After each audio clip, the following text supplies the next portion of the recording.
శ్రీ లక్ష్మీ నరసింహస్వామి జ్యోతిష్యాలయం. మీకు తీరని ఎటువంటి సమస్యలున్నా పూజారి గురువుగారిని సంప్రదించండి. ప్రేమ, పెళ్లి, భార్యాభర్తల సమస్యలు, స్త్రీ పురుష వశీకరణం 100% గ్యారంటీ. ఇక ఇల్లు, భూమి సమస్యలు, సంతానం లేకపోవడం, నమ్మిన అమ్మాయి లేదా నమ్మిన అబ్బాయి దూరమయ్యారా? అయితే లక్ష్మీ నరసింహస్వామి పూజారి గారిని సంప్రదించండి. ప్రత్యేకమైన పూజలు చేస్తారు. నమ్మకంతో గురువుగారిని సంప్రదించండి. గురువుగారి యొక్క ఫోన్ నంబర్ 8897741766. ఓం సాయిరామ్. సమర్థ సద్గురు సాయినాథ్ మహారాజ్కి జై. సాయిబాబా భక్తులందరూ కూడా నమస్కారం అండి.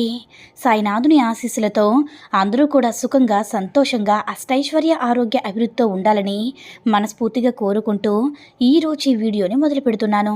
ఈరోజు వీడియో ఏంటంటే, బిడ్డ, నువ్వు ఊహించిన శుభవార్తతో నీ ముందుకు వచ్చానమ్మా. మిఠాయిని సిద్ధంగా ఉంచు, ఆనందిస్తావు అని మన బాబాగారైతే ఈరోజు మనకి చాలా అద్భుతమైనటువంటి సందేశంతో అయితే మన ముందుకు వచ్చారండి. మరి మన బాబాగారు ఈరోజు మనకి ఎలాంటి సందేశం అందించాలో ఆయన మాటల ద్వారానే విందాము. ఆయన మాటలు వినే ముందుగా ఈ వీడియో కనుక నచ్చినట్లయితే లైక్ చేసి షేర్ చేయండి. మరిన్ని వీడియోస్ కోసం మన ఛానల్ని సబ్స్క్రైబ్ చేసుకుని మాకు కొంచెం సపోర్ట్ చేయండి. మరి మన బాబాగారి సందేశం ఏంటంటే, బిడ్డ, నీ జీవితం అనేది అనేక ప్రాధాన్యత గల కలయిక. బాల్యంలో చదువు, యవ్వనంలో ఉద్యోగం, పిల్లలు, వృద్ధాప్యంలో అలాగే ఆధ్యాత్మిక ప్రయాణం, ఇలాగే జీవితంలో అన్నీ నడుస్తూ ఉంటాయి. ఏ వయసులో ఉన్న ముచ్చట్లు అన్నట్లుగా, అంటే ఏ వయసులో జరగాల్సిన ముచ్చట్లు ఆ వయసులోనే జరిగితే చాలా బాగుంటుందమ్మా. అంతే కాలాన్ని బట్టి నువ్వు ఈ ప్రాధాన్యత క్రమంగా మారుతూ ఉంటుంది. ఒకప్పుడు నిద్ర లేవగానే కాలకృత్యాలు తీర్చుకునే జనం తర్వాత తమ పనులు చేసుకునేవాళ్ళు. కానీ ఇప్పుడు మాత్రం నిద్ర లేవగానే నేరుగా ఫోన్లోకి చూస్తూ ఆన్లైన్లోకి వెళ్ళి వాటి యొక్క సందేశాలకు సమాధానం ఇచ్చిన తర్వాత ఆ తర్వాత వారి పని వారు చేసుకుంటున్నారు. అప్పటికి ఇప్పటికీ కాలం అనేది చాలా మారింది బిడ్డ. ఒకటి చెప్తున్నాను, గుర్తుపెట్టుకో. నిన్ను ఎవరైనా సరే బాధిస్తున్నారు అంటే వారి ఆటలన్నీ కూడా ముగించడానికి ఒక వ్యక్తి తప్పకుండా ఉన్నాడని తెలుసుకో. ఆయన మరెవరూ కాదు, నువ్వు నమ్ముకున్నటువంటి, నువ్వు ధైర్యాన్ని ఇచ్చేటటువంటి సాయి అని తెలుసుకో బిడ్డ. ఈ క్షణం నుంచి ఒక్కటైతే గుర్తుపెట్టుకో, ఎవరో నిన్ను బాధ పెడుతున్నారని నువ్వు దిగులు పడవలసిన అవసరం లేదమ్మా. తొందరపడి వారిని ఏ మాట కూడా అనవద్దు. ఎందుకంటే రాబోయే రోజుల్లో నీకు అన్నీ కూడా అనుకూలమైనటువంటి రోజులే రాబోతున్నాయి. కాబట్టి దిగులు పడింది చాలు బిడ్డ. నా అభయం ఎప్పుడూ కూడా నీకు ఉంటూనే ఉంటుంది. ఈరోజు ఈ సందేశాన్ని, ఈ మాటల్ని జాగ్రత్తగా వింటున్నావు కదా. నీ జీవితంలో జరగబోయేదేంటో కూడా తెలుసుకో. నీ గుమ్మం ముందు నేనెప్పుడు కూడా కాపు కాసుకుని ఉంటాను. ఎందుకంటే దుష్ట శక్తులను ఇంట్లోకి రానివ్వకుండా చేసేందుకు నేను ఎప్పుడు కూడా కాపలాగా, రక్షణగా ఉంటాను తల్లి. అది నీకు కూడా తెలుసు కదా. కాబట్టి నన్ను నమ్మిన వ్యక్తులను, నన్ను నమ్మినటువంటి ప్రతి ఒక్క భక్తుడిని, భక్తురాల్ని కాపాడడం నా బాధ్యత.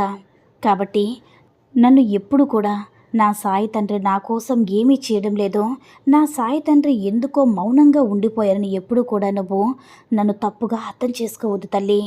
నీవు ఊహించినటువంటి జీవితంలో ఎన్నో రోజులు అవకాశం కోసం అంటే ఎదురు చూస్తూ ఉన్నావు కదా.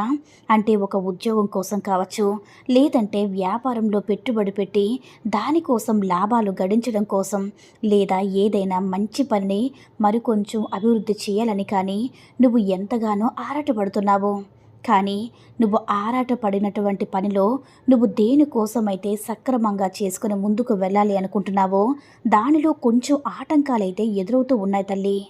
నెలల తరబడి నువ్వు ఏ శుభవార్త కోసమైతే కళ్ళు కాయల కాసేలా ఎదురు చూస్తూ ఉన్నావో అలాంటి శుభవార్త నీ కోసం ఈరోజు ఈ అఖిలాండ కోటి బ్రహ్మాండ నాయకుడైన నీ సాయి తండ్రి గొప్ప శుభవార్తతో నీ ముందుకు వస్తున్నాను తల్లి. మిఠాయిని సిద్ధం చేసుకొని నన్ను లోపలికి ఆహ్వానించు బిడ్డ. బాబా, నువ్వు స్వయంగా వస్తే నేనే కాదంటానా చెప్పు అని అనవచ్చు. నేను ఏ రూపంలో కూడా నీ వద్దకు వస్తానో కూడా చెప్పలేదు. అంటే ఒక కాకి రూపంలో రావచ్చు, ఒక గొప్ప ఋషి రూపంలో కావచ్చు, లేదంటే ఏదైనా సరే నీకు తెలిసినటువంటి నీ బంధుమిత్రులు, శ్రేయోభిలాషుల వల్ల కావచ్చు. ఏదో ఒక రూపంలో నీకు తారసపడతాను. తప్పకుండా నీ కోసం నువ్వు ఏ శుభవార్త అయితే వినాలి అనుకుంటున్నావో దాని ద్వారానే నీకు పరిచయం అవుతాను తల్లి. అందులో నీకు మంచి మార్పు వస్తుందని తెలియపరుస్తాను. కొన్ని క్షణాల్లోనే నీ పెదవులపై చిరునవ్వు వెల్లివిరిపోతుంది. చూడు బిడ్డ, ఈ క్షణమే నువ్వు ఎంతగానో నేను తెచ్చినటువంటి శుభవార్తను విని ఎంతగానో నువ్వు మురిసిపోతావు. కాబట్టి రహస్యంగా నువ్వు ఈ విషయం గురించి ఎవ్వరికీ చెప్పొద్దు. నీకు సంబంధించిన విషయాలు ఉంటాయి కదా, వాటిని ఎవ్వరితో కూడా పంచుకోవద్దు బిడ్డ. నీకు నువ్వు చెప్పుకో. అవి లాభదాయకంగా ఉండేటటువంటి విషయాల గురించి ఎవ్వరికీ చెప్పవద్దని చెప్తున్నాను కదా. నువ్వు ఎదురు చూస్తున్నటువంటి ఆ వార్త గుమ్మం వరకు రాబోతుంది. ఇక అంతకు మించిన సంతోషం ఇంకేం కావాలి చెప్పు. కాబట్టి చివరగా నేను చెప్పే మాటలు వింటున్నావంటే నాకు కూడా సంతోషమే. నీ గుమ్మం ముందే వేచి ఉంటాను కాబట్టి మిఠాయిని సిద్ధంగా ఉంచుతావు కదూ. ఈ అవకాశాన్ని అస్సలు విడిచిపెట్టుకోవద్దు బిడ్డ. ఎప్పుడు కూడా దిగులుగా ఉండద్దు. నువ్వలా దిగులుగా ఉంటే నేను అసలు చూస్తూ ఉండలేనమ్మా. నీకు కొన్ని క్షణాల్లో శుభవార్తను నీ చెవిని పడేలా చేస్తాను. నువ్వు ఎంత సంతోషంగా ఉంటావో, నీ సాయిని అప్పుడు ఎంత ఎక్కువగా నమ్ముతావో నేను ఊహించలేను తల్లి. నువ్వు ఇన్నాళ్ళుగా ఎదురు చూస్తున్నటువంటి శుభవార్త నీ గుమ్మం వరకు రాబోతుంది.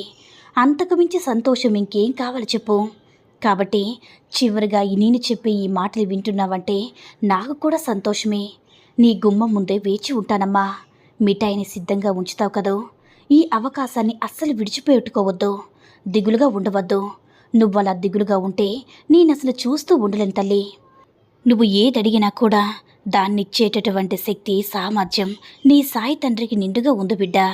కానీ పుచ్చుకునే వారి తాహతను చూసి వారు స్వీకరించగలిగినంత ఇస్తాను. కాబట్టి నీకైనా అంటే నువ్వు నాపై పట్టుకున్నటువంటి నమ్మకాన్ని పెంచుకుంటే నేను మాత్రం ఏం చేయగలను చెప్పు. బిడ్డ, నువ్వే అన్నావు కదా, బాబా నేను అనుకున్నటువంటి పని సక్సెస్ చేస్తే తప్పకుండా నా వంతుగా నేను పేదవారికి సహాయాన్ని అందిస్తానన్నావు. మర్చిపోయావు కదో. చూడు తల్లి, నువ్వేమి కూడా 100 మందికి అన్నదానం చేయవలసినటువంటి అవసరం లేదు. ఆకలిగా ఉన్నవారికి పట్టెడంత అన్నం పెడితే చాలు.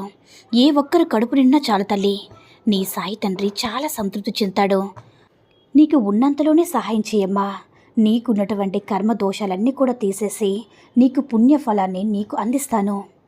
నీకు మంచి మార్గం దక్కాలంటే మరొకసారి నువ్వు కృతజ్ఞతాపూర్వకంగా ఉండాలి. ప్రతి ఒక్కరి పట్ల స్వార్థంతో కాకుండా, గర్వంతో కాకుండా ప్రతి ఒక్కరిని కూడా చేరతీయాలి. నీ సాయి ఎప్పుడు కూడా నీ నుంచి నలుగురిలో మంచి కోరుకునే విధంగా గౌరవం పొందాలని చూస్తాడమ్మా. కానీ నలుగురిలో హేళన చేసే విధంగా అతనిప్పుడు కాస్త డబ్బు సంపాదించాడు కాబట్టి గర్వం ఎక్కువైపోయిందనే విధంగా నీకు చెడ్డ పేరును మాత్రం తీసుకువస్తే మాత్రం, నీకు నేను అదృష్టాన్ని ఇస్తే మాత్రం ఏం లాభం చెప్పు. కాబట్టి నీకిప్పుడు అదృష్టాన్ని ఇచ్చాననే కానీ నువ్వు మాత్రం దాన్ని సవ్యంగా ఉపయోగించుకోవడం లేదు. ఒకసారి మళ్ళా గుర్తు చేస్తున్నాను బిడ్డ. నువ్వు ఏం చేయాలనుకున్నా అది నీపైనే ఆధారపడి ఉంటుంది. సంతోషంగా, ఆనందంగా నీ కాలాన్ని గడుపు తల్లి. స్వార్థంతో, అసూయతో, నాకు మాత్రమే దక్కిందనే గర్వంతో అలా ఎప్పుడు కూడా ప్రవర్తించదు బిడ్డ. అలా ప్రవర్తిస్తే అన్నీ నీ నుంచి దూరం అయిపోతాయి. ఇక నువ్వు ఊహించిన శుభవార్తతో నీ ముందుకు వచ్చాను కదా తల్లి. ఇక ఈ శుభవార్త అనేది నీ జీవితాన్ని మలుపు తిప్పేలా ఉంటుంది. కాబట్టి మిఠాయిని సిద్ధం చేసుకుని సంతోషంగా, ధైర్యంగా ఉండు బిడ్డ. ఆనందంగా ఉండు అని మన బాబాగారు అయితే ఈరోజు మనకి చాలా అంటే చాలా అద్భుతమైనటువంటి సందేశాన్ని అయితే అందించారండి. సాయి మహిమల ద్వారా వచ్చిన ఈ సందేశం మీ అందరూ కూడా నచ్చిందని అనుకుంటున్నాను. ఈ వీడియో కనుక నచ్చినట్లయితే మరికొంతమంది సాయి భక్తులకు రీచ్ అయ్యేలా షేర్ చేసి లైక్ చేయండి. అలాగే మరిన్ని వీడియోస్ కోసం మన ఛానల్ని సబ్స్క్రైబ్ చేసుకొని మాకు కొంచెం సపోర్ట్ చేయండి. సర్వేజన సుఖినో భవంతు. జై సాయిరామ్.